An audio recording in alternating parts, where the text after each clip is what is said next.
L'oud est un instrument de la famille des cordes pincées. Son nom proviendrait de l'arabe el-oud qui signifie bois ou bâton.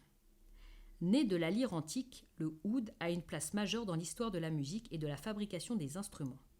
Il est cependant très difficile d'en donner l'origine.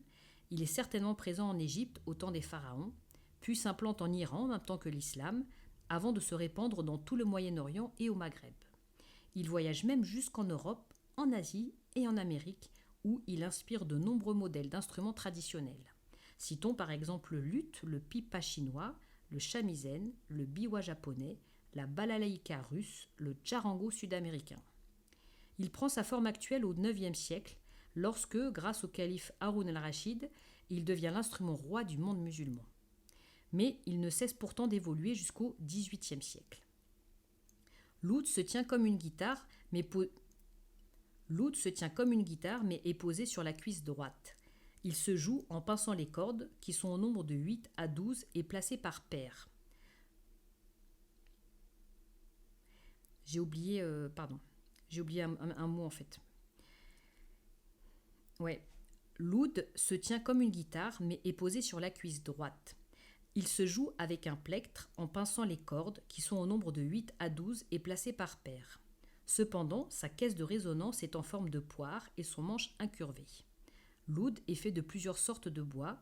Ses cordes sont traditionnellement en boyau, plus couramment en nylon.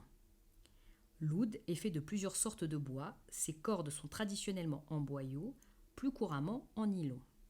Il est parfois décoré et ornementé avec des matériaux précieux, minutieusement travaillés comme l'ivoire ou la nacre.